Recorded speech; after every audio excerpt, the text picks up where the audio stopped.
Саламатсыздарбы, биздин Чалкан медиа каналдын көрөрмандары. Биздин каналга жазылып, акыркы жаңылыктарды оңуздар. Тааныш билишти жоёбуз. Президент кадр тандоонун жаңы ыкмасы ишке киргенин айтты. Жээнбековдун билдиришинче, жаңы конкурстук система жарандардын ишеничин актаганга жана мамлекетке мыкты кадрларды тартууга жардам берет. Президент Сооронбай Жээнбеков бүгүн 1 августтан тарта мамлекеттик жана муниципалдык кызматка кадр тандоо системасы санариптеше турганын билдирди. Бул тууралуу ал 1 радиого берген маегинде айтканын маалымат кызматы кабарлады. Анын айтымында, жаңы конкурстук система боюнча тестирлөөдөн ким биринчи орунду алса, кызматка ошол талапкер катары сунушталат. Негизги максат тааныш билиштикти жоюу. Айрым мыкты кадрларыбыз мамлекеттик кызматка кире албай калып кеткени жашыруун эмес. Ошондуктан бул негизги маселе. Бул жаатта ачык айкындуулук, калыстык болуп, жарандардын ишеничин толук аткаруу керек. Ошону менен биздин мамлекеттик жана муниципалдык кызматтагы орундарга даяр, кесипкөй, тажрыйбалуу, билимдүү балдарды тартуу максаты коюлган, деген президент. Жээнбеков бул реформаны ишке ашыруу боюнча тиешелүү бардык чечимдер кабыл алынганын кошумчалаган. Жалал Абадта жер силкинди. Сейсмология институтунун маалыматына ылайык 1 августта саат 15:23 чамаларында Кыргызстандын аймагында очогунда күчү 3,5 балга жеткен жер титирөө катталды.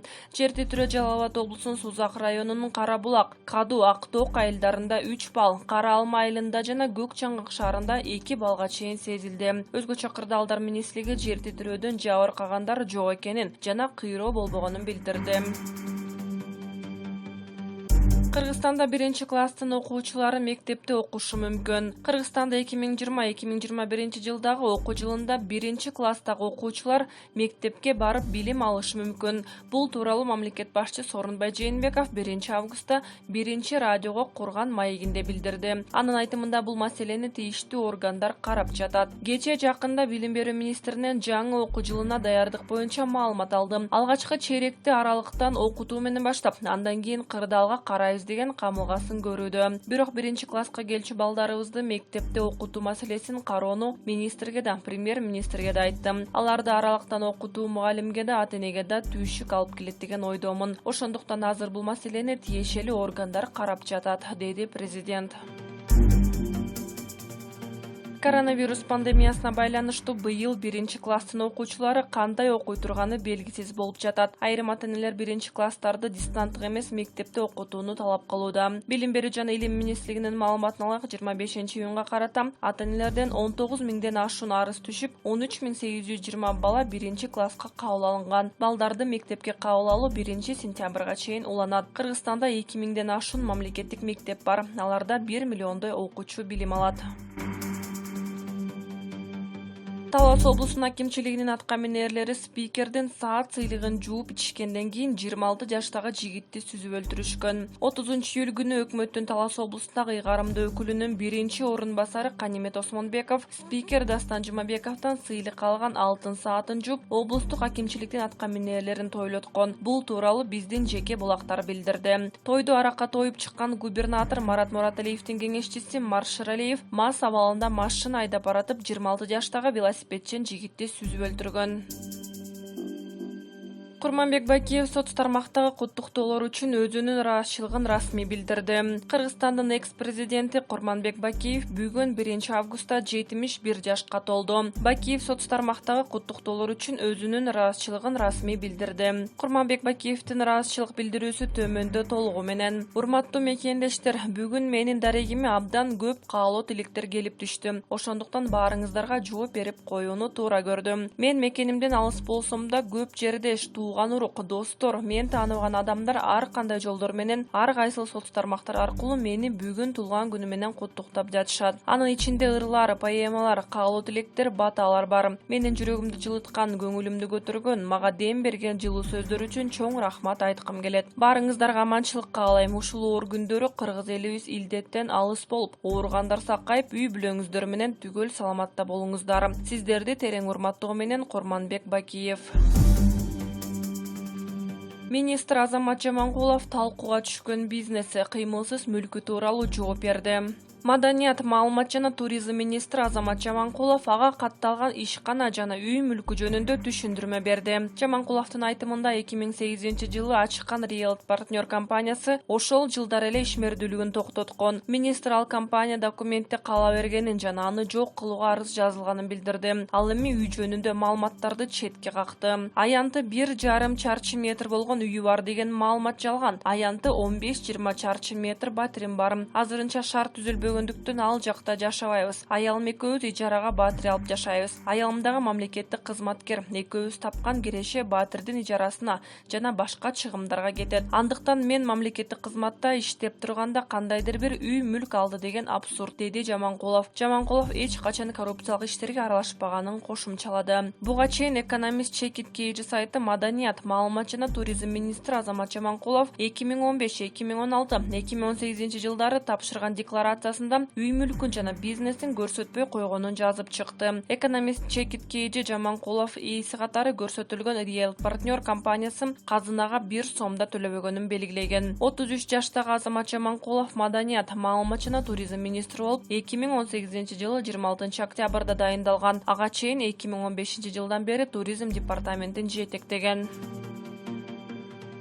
Кышында эл жарыксыз калбайбы? Жээнбековдун актуалдуу суроого жообу. Электр энергиясына тиешелүү суроо токтогул суу сактагычында суунун көлөмүнүн азайышына байланыштуу берилген. Жээнбеков көйгөйдү чечүүгө мүмкүнчүлүктөр бар экенин айтты. Кышында эл жарыксыз жана электр энергиясыз калбай турганын президент Сооронбай Жээнбеков биринчи радиого берген маегинде билдирди. Журналист бул суроону токтогул суу сактагычындагы суунун көлөмүнүн азайышына байланыштуу берген. Былтыр тоолордо кар орто деңгээлде эле болду. Аба айына жараша токтогула келе турган суу 17 миллиарддын тегерегинде болот деген божомол болгон. Бирок тилекке каршы жайында жамгыр жаап, тоолорго кээде кар жаап, күн салкын болуп, тоодогу мөңгүлөр эрибей токтогулга дагы эл аралык маанидеги Киров, Орто Токой, Папан суу сактагычтарына да суу азыраак келип калды деген президент. Ал белгилегендей, былтыркыга караганда суу азыр 2 миллиард 400 миллион кубка аз болуп турат. Суу июнь менен июль айларында көп келет. Август айын күтөлү. Августтун башы кандай башталат?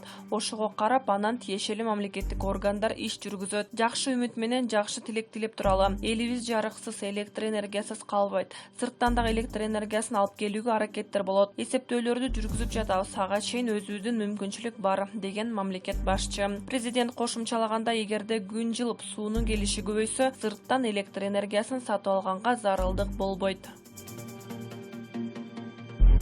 Раим Атраимовго асылган Сыймык Жапыкеевдин айнып калганы ушулбу? Өйдө ылдый сүйлөп, өзүнө окшогондордон күйөрман топтоп алган Сыймык Жапыкеев аттуу блогер бар. Азыр буга көпчүлүк ишенбей, кечээги сөзүнөн эртең айнып кетерин баары билип калышкан. Эмесе бул Эргулдун эмоция менен адашып жазып алганы катуу жаңылганын айгинелеп коелу. Пандемия апаты келгени, ага бийликтен туруштук бере албай калганы ырас. Кыргызстан эле эмес, дүйнөлүк коомчулукта бул көрүнүштөн кыйналды. Ооба, биздеги коронавирустун жайылышына, адамдардын көп оорушуна, өлүм арбыганына Иралды өкмөт күнөөлүү. Андан кийин башкалардан айып издесек болот. Тилекке каршы Сыймык Жапыкеев адатынча ооргу барлыгына салып, жогорку кызматтагы адамдарды геноцид кылганыңар үчүн жооп бересиңер деп жазып, бир тобун тизмектеп, арасына Раим Атраимовду да кошуп шубаптыр. Аша чаап кетиптир. Мындай чалагайымдык баарын көрүп билип туруп, кыянаттык менен коомчулуктун башын айлантуу акылга сыйбайт. Маселен, март айында карантин башталганда эле Раим Атраимовдун колдоосу менен өлкөбүздүн бардык аймактарына гуманитардык медициналык жардамдар таратыла баштаган. Кыйналган калың катмарга кадимкидей таканчык болуп, ажыат ачылганы маалым эле. Андан көп өтпөй июндун аягында коронавирус Кыргызстанга тездик менен жайылып, кырдаал курчуй баштады. Дал ушундай оор шартта Раим Атраимовдун демилгеси менен ооруканалар биринин артынан бири ачылып, вирусту жеңүү үчүн медициналык аппараттар, дары-дармектер алынып, бүгүнкү күндө да жигердүү иштеп жатышат. Миңдеген, жүздөгөн мекендештерибизге шыпасы тийүүдө. Пандемия бүткүчө Раим Атраимовдун кайрымдуулук иштери да уланмакчы. Эл деле кимдин ким экенин билип калды. Ал эми Сыймык Жапыкеев баягыдай эле кухнясына отуруп алып, чыгымчылык жасап, ар кимди ашатууда. Керек болсо ички иштер министрликтин сурагына барбай турганын,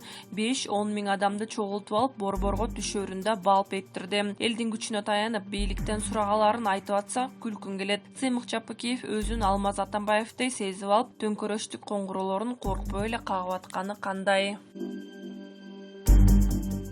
Соңку суткада коронавирустан 19 киши көз жумду. Расмий маалымат боюнча өлкөдө марттан бери коронавирустун кесепетинен көз жумган адамдардын саны 1397ге жетти. Кыргызстанда акыркы суткада коронавирус инфекциясын жуктуруп алган 19 киши көз жумду. Бул тууралуу Коомдук саламаттык сактоо башкармалыгынын башчысы Айнур Акматова брифинг учурунда билдирди. COVID-19 каза болгондор төмөнкү жерлерде катталды. Бишкек шаары 3, Ош шаары 3, Чүй облусу 2, Ош облусу 2, Нарын облусу 1, Жалал Абад облусу 3, Ысык Көл облусу 4, Баткен облусу 1. Ал эми таласта көз жумгандар болгон жок. Пандемиядан бери өлкөдө коронавирустун кесепетинен көз жумган адамдардын саны 1397 адамга жетти.